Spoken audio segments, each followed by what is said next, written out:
दोस्तों, हम में से अधिकतर लोग यही सोचते हैं कि हम पढ़ लिख कर अपनी जिंदगी बदल देंगे और पूरी जिंदगी आराम से जिएंगे। लेकिन बहुत ही कम लोग ऐसे होते हैं जो ये सोचते हैं कि उन्हें अपने साथ साथ दूसरों की भी जिंदगी बदलनी है और अपनी इसी सोच में वो अपनी पूरी जिंदगी लगा देते हैं। आज हम भी आपको एक ऐसे ही शख्स के बारे में बताने वाले हैं जिसने एक ऐसा कारनामा करके दिखाया जिसकी कल्पना कर पाना भी हमारे बस की तो बात नहीं है, क्योंकि करोड़ों में कोई एक शख्स ऐसा होता है जो सुपर हीरो ना होते हुए भी उन सबको पछाड़ देता है। और आज हम आपको एक ऐसे ही शख्स की कहानी सुनाने जा रहे हैं, बस इस वीडियो के अंत तक बने रहना। ये कहानी शुरू होती है 1959 से, जब 23 साल का एक जवान लड़का जिसका नाम हुआंग डाफा है अपनी पढ़ाई पूरी करके अपने गांव वापस अपने परिवार वालों के पास जाता है, जो कि चाइना के उत्तरी छोर पर मौजूद होता है। अब जाहिर सी बात है कि इतने सालों तक शहर में रहने के बाद उसे ये समझ में आ जाता है कि असल मायने में जिंदगी क्या होती है। इसी वजह से हुआंग डाफा जब अपने गांव पहुंचता है तो वो वहां की जिंदगी देखकर उसे यह एहसास होता है कि उसके गांव में सिवाय गरीबी और भुखमरी के कुछ नहीं है, जहां पर रहने वाले लोग सिर्फ आलू और मक्के की खेती करके अपना गुजारा करते हैं। लेकिन इसके गांव की सबसे बड़ी समस्या तो पानी थी, क्योंकि वहां पर एक नाम मात्र का ही कुआं था जो हर साल सूखता ही जा रहा था। जहां हालात इतने ज्यादा बदतर हो रहे थे कि इनके गांव के लोगों का खाना बनाने तक के लिए पानी मिलना मुश्किल हो रहा था। इसी पानी की कमी की वजह से इनके गांव में चाइना में उगने वाली सबसे बेसिक चीज यानी कि चावल तक को ये लोग उगा नहीं पा रहे थे। यानी कि आप समझ सकते हैं कि हुआंग डाफा के गांव की सबसे बड़ी परेशानी वो चीज थी जो आसानी से हमारे और आप तक पहुंच जाती है, जिसे खत्म करने में हम जरा सा भी समय नहीं लगाते। जी हाँ, पानी, जो कि हमारी पूरी पृथ्वी में सबसे ज्यादा मौजूद है। जहां आपको 70% पानी मिल जाएगा, वहीं अगर किसी गांव के पास पानी ना पहुंचे तो ये वाकई में बहुत दुख की बात है। अब जब इनके गांव में पानी ही नहीं था तो हम बिजली होने की कल्पना भी नहीं कर सकते। यानी कि किसी भी तरह की बेसिक जरूरतों को पूरा करने के लिए जो सुविधाएं चाहिए होती हैं वो इनके गांव में नहीं थी। हालांकि गांव वाले तो इतने पढ़े लिखे भी नहीं थे जो अपनी समस्याओं का समाधान कर पाए। इसी वजह से हुआंग डाफा ने सोचा कि अब वो अपने गांव में बदलाव लाकर ही रहेंगे। इसी वजह से उन्होंने अपने गांव वालों से बोला कि अब हम अपने गांव को एक नए जमाने के गांव में परिवर्तित करेंगे।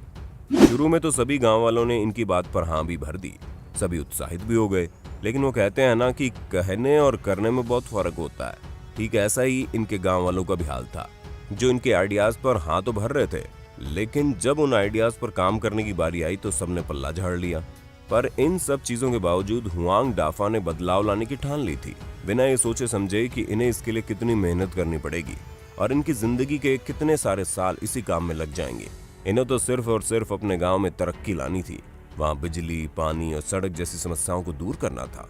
और इनके इन्हीं इरादों को देखकर इनके गांव वालों ने इन्हें गांव के मुखिया के तौर पर भी चुन लिया। जहां सबसे पहले तो हुआंग डाफा ने पानी के सोर्स यानी स्रोत को ढूंढना शुरू किया और इनके पास के गांव में पानी का स्रोत भी मिल गया। लेकिन दिक्कत ये थी कि उस गांव तक पहुंचने के लिए पहाड़ों का रास्ता तय करना था। ऐसे में जाहिर सी बात है कि इनके गांव के पास तो इतना पैसा था ही नहीं वो लोग एक कैनाल यानी कि नहर बनाकर तैयार कर सकें। ऐसे में इन्होंने सरकार से मदद मांगनी चाहिए, लेकिन सरकार ने मदद करने से इनकार कर दिया। पैसों की मदद के लिए हुआंग डाफा ने कई सारे सरकारी दफ्तरों के चक्कर भी लगाए, लेकिन किसी ने भी इनकी कोई सहायता नहीं की, जिसकी वजह से इन्हें समझ में आ गया कि सरकार से तो कोई मदद नहीं मिल रही है, तो जो काम करना होगा वो इन्हें ही करना होगा। इसी वजह से इन्होंने पहाड़ों को काटकर अकेले ही कैनाल बनाने की सोची और कुछ इसी तरह इस शख्स की लड़ाई पहाड़ों के साथ शुरू हुई, जहां इन्होंने छोटी बड़ी कुल्हाड़ी लेकर अपना काम शुरू कर दिया। हालांकि उससे पहले इन्होंने पूरा नक्शा बना लिया था, ये कैनाल उन्हें किस तरह से बनाकर तैयार करनी है। नक्शा तैयार करने के बाद इन्होंने 100 मीटर की नाली अकेली खोद डाली। इसके बाद खुदाई का काम मुश्किल होता चला जा रहा था, क्योंकि पहाड़ पूरी तरह से कड़ा हो चुका था, जिसकी वजह से उस पर खुदाई करना जानलेवा हो सकता था। लेकिन फिर भी इन्होंने हार नहीं मानी और पूरे 5 सालों तक अकेले खुदाई करते रहे। पर हर रोज खुदाई करने की वजह से गांव वालों को लगा कि ये लड़का वाकई में हमारी किस्मत बदल देगा। इसी वजह से धीरे धीरे लोगों ने इसकी सहायता करनी शुरू कर दी, जहां हर रोज नए नए लोग आते हैं और इनकी सहायता करने में लग जाते हैं। ऐसा चलता रहा और 10 सालों तक लगातार खुदाई करने के बाद पहाड़ को तोड़कर 200 मीटर की नाली बनाई जा चुकी थी। लेकिन यहाँ पर एक और मुश्किल खड़ी हो गई, क्योंकि इतनी मेहनत और समय बर्बाद करने के बाद ये पता चला कि जो अगला पहाड़ है उसे बिना मशीनों के तोड़ा ही नहीं जा सकता। जिस कारण सभी के चेहरे निराशा से भर गए और वापस से सबने उम्मीद छोड़ दी। लेकिन ह्युआंग ने हार नहीं मानी। हालांकि इनकी जगह कोई और होता तो कब का हार मान लेता और चुपचाप बैठ जाता, लेकिन नहीं, इन्होंने वापस से शहर जाकर पहाड़ों के साथ साथ वाटर सप्लाई की भी पढ़ाई की, ताकि जान पाएं कि इस काम में क्या क्या चीजें किस तरह से इस्तेमाल होगी। इसलिए जब वो आगे की पढ़ाई करके अपने गांव आए तो इनके पास पूरी जानकारी थी कि कब क्या किया जाना है। साथ ही इन्होंने जिला सरकार को अपने गांव के लिए 60,000 युआन देने के लिए मना भी लिया। अब पैसे और जानकारी होने की वजह से दोबारा से इन्होंने पहाड़ों में खुदाई का काम शुरू किया। पर आप यकीन नहीं मानेंगे, जब इन्होंने अपने गांव में कैनाल बनाने का काम शुरू किया तो ये जवान थे, लेकिन जब ये काम खत्म हुआ तो इनकी उम्र 58 साल की हो चुकी थी। यानी कि इन्होंने अपनी जिंदगी के 36 साल पहाड़ खोदने में लगा दिए।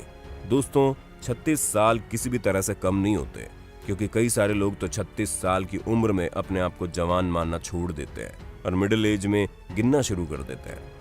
हालांकि दिए हुए पैसों की वजह से इनका काम आसान जरूर हो गया, लेकिन इनका कहना है कि अगर ये पैसे भी ना होते तो भी अपने लक्ष्य को किसी लावारिस की जगह न छोड़ते, फिर चाहे उसके लिए इन्हें अपनी पूरी जिंदगी ही इस काम में क्यों न लगानी पड़ती, क्योंकि इन्हें इस काम के सिवा और कुछ ही समझ में नहीं आता था। वे दिन रात अपने गांव को बेहतर बनाने की सोच में लगे रहते, और यही कारण है कि आज इन्होंने पूरी काया पलट कर रख दी। क्योंकि जो काम सरकार को करना चाहिए था, वो काम इस शख्स ने अकेले बिना पैसों के अपनी हिम्मत और ताकत के बल पर करके दिखा दिया।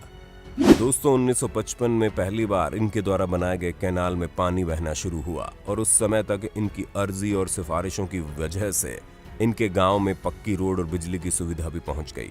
और पानी की सुविधा के लिए इन्होंने इस लंबी सी कैनाल को अपनी पूरी जिंदगी लगाकर तैयार किया, जहां इनके सभी सपने पूरे होते हुए इनकी आंखों से इन्हें दिखाई दे रहे थे।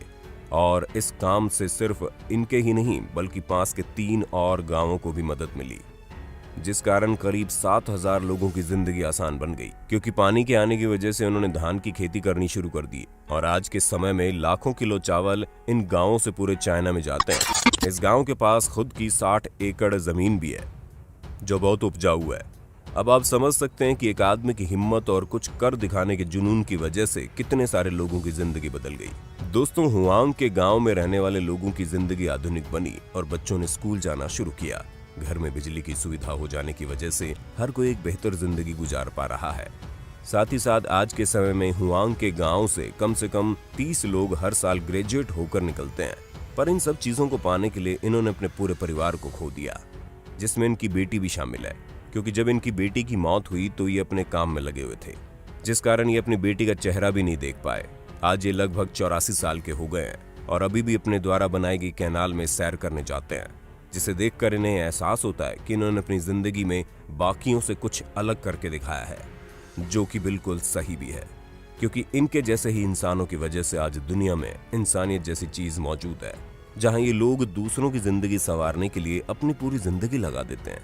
और वाकई में इस दुनिया को इस तरह के लोगों की बहुत जरूरत है, क्योंकि जब तक लोग अपने साथ साथ दूसरों की जिंदगी बदलने के बारे में नहीं सोचेंगे, तब तक बदलाव नहीं आ पाएगा और सब एक दूसरे से आगे बढ़ने की रेस में लगे रहेंगे।